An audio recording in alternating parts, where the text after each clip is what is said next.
Qual é o valor da expressão numérica? Pessoal, sejam todos bem-vindos aqui ao meu canal. Hoje eu trago para vocês essa questãozinha de matemática para você tentar se divertir aí e resolver essa questão junto comigo e tentar descobrir qual dessas opções aqui é a resposta correta. Convido você a se inscrever no canal e a curtir esse vídeo caso você goste desse tipo de conteúdo, tá bom? Eu vou resolver junto com vocês, então venha comigo até o final para a gente poder aprender como que se resolve. Aqui, gente, temos alguns detalhes importantes que devemos considerar antes de começar a resolver.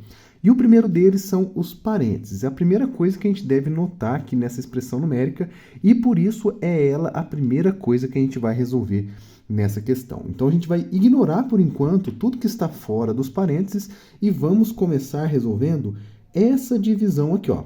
12 dividido por 4. É nosso primeiro objetivo na hora de começar a resolver essa questão. Lembre-se sempre disso.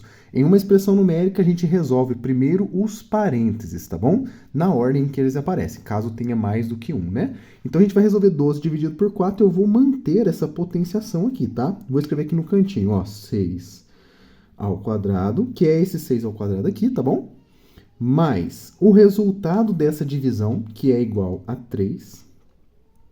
E aí você perceba uma coisa, depois que eu resolvi tudo, eu não preciso mais dos parênteses, então eu só coloco o resultado e não ponho mais os parênteses. Menos 21 que está aqui paradinho. Muito bem. Temos agora uma atualização dessa expressão. E ficou bem mais simples, porque agora eu já não tenho mais parênteses e tenho apenas potenciação, adição e subtração. Dentre essas três operações, a primeira que deve ser resolvida é a potenciação. E ela tem uma definição própria e a gente deve se lembrar. A gente aprende lá na escola, né, no ensino fundamental, mas aqui eu estou para lembrar vocês como que se resolve. A potenciação ela é baseada, gente, na multiplicação repetida. E o número que vai se repetir dentro dessa potenciação é o número chamado de base, que é o número que fica embaixo da potenciação. E o número que está em cima, chamado de expoente, é a quantidade de vezes que esse número vai se repetir. Em outras palavras, aqui eu vou ter, então, 6 vezes 6. Essa é a definição do 6 ao quadrado, ou 6 elevado à segunda potência. 6 vezes 6, aí você lembra da tabuada, que não é difícil. Isso aqui é igual a 36. Muito bem. No lugar, então, do 6 ao quadrado, eu devo colocar o 36 para poder continuar a minha expressão. Então, eu coloco aqui 36 mais 3 menos 21. Muito bem.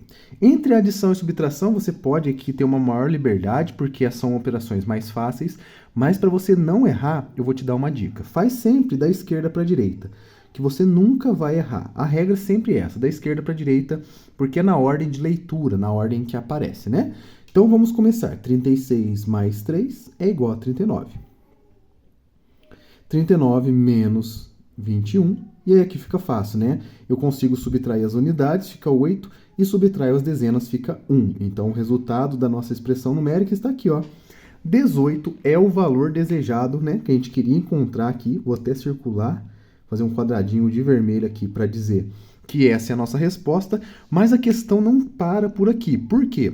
Existem aqui 4 opções que podem ser que seja a nossa resposta. Então, eu convido você a tentar resolver essas operações que estão aqui e deixar nos comentários qual delas que é o 18, certo? Eu vou mostrar para vocês como que resolve cada uma delas. Temos aqui um primorial, um fatorial duplo e uma raiz quadrada. Vamos começar pelo primorial, que é na ordem que está aqui, né? Eu gosto de fazer as coisas na ordem, então vamos resolver primeiro a primeira opção. O primorial, que é esse símbolo aqui de hashtag, ele depende, o próprio nome já diz, né? Dos números primos. Sempre que for preciso utilizar esses números, eu vou lembrar vocês, tá? Porque tem gente sempre chegando nova aqui no canal, e aí eu gosto de trazer esse conteúdo para vocês. E para quem já viu, acaba relembrando que isso aqui é muito importante, tá bom? Os números primos, pessoal, são números que possuem apenas 2 divisores. Eles são o próprio número e o 1. Ou seja, são números que não podem ser quebrados em partes diferentes dele próprio e de uma por uma, né? Quebrar em várias partes de 1. Então, esses números são muito especiais e muito importantes. Começando pelo primeiro número primo, que é o número 2. Depois temos o número 3. O número 5. Depois o 7. Aí você pensa, será que o 9 é? O 9 não é, porque o 9 eu consigo dividi-lo por 3. Então, o 9 não é número primo. Então, eu vou para o próximo. 11, depois o 13 e assim por diante, tá? Vou parar por aqui, mas esse conjunto, gente, é infinito. A gente consegue listar infinitos números, na verdade não consegue, né? A gente consegue ter uma ideia de que ele vai sempre crescendo, mas esses aqui já são suficientes para a gente poder descobrir o valor desse primorial que está aqui, tá bom? O primorial, então, gente, vai funcionar da seguinte maneira. Eu vou pegar os números primos, que são esses aqui, menores ou iguais ao 5 que está sendo aplicado aqui e vou multiplicar.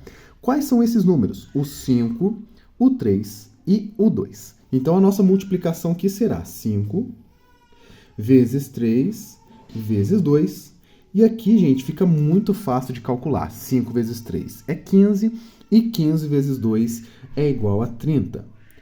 Logo, a gente conclui que a primeira opção não é a nossa resposta. A gente já pode eliminar essa alternativa e não vamos marcá-la, certo? A segunda, a gente já vem aqui para o fatorial. O fatorial é um pouco mais simples, a gente já conhece lá da escola, né, do ensino médio, principalmente, quando a gente estuda permutações.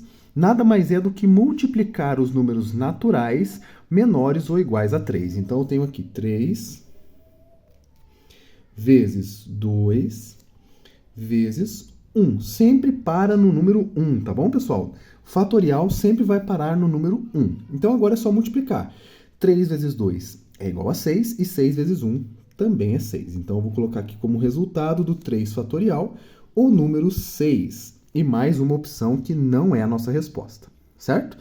Agora, o duplo fatorial. O duplo fatorial, gente, ele é diferente do fatorial simples. Porque, primeiramente, ele é representado por 2 fatoriais, né, duas exclamações, e a definição dele funciona da seguinte maneira. Quando eu tenho duplo fatorial de um número, eu vou considerar a paridade desse número. O que é a paridade do número? É saber se ele é par ou ímpar. Por que isso é importante? Por exemplo, o número 4 ele é um número par. Então, eu vou multiplicar o número 4 por todos os pares menores ou iguais a ele. Pares positivos, tá? Então, eu vou considerar aqui o número 4, o número 2 e só. Não chega no zero, porque senão acaba zerando tudo. Então, eu vou multiplicar aqui 4, que é o próprio número que está aqui, e o par que vem antes dele, que no caso é o 2. E o 2 é o menor par. Então, eu já paro aqui e finalizo a minha operação. 4 vezes 2 é igual a 8. E não é a nossa resposta. Então, temos 3 opções já descartadas. Sobrou para a gente o 324. É a melhor candidata, então ela deve ser a nossa resposta. Mas para comprovar e te ensinar a calcular uma raiz quadrada de um número qualquer, eu vou ensinar para vocês o método da fatoração. Vamos considerar esse número aqui, o 324, e vamos fazer uma fatoração pelos números primos, que são esses números que eu listei aqui para vocês, tá? Vou colocar aqui 324 e vou fazer um traçado. Vocês conhecem a fatoração?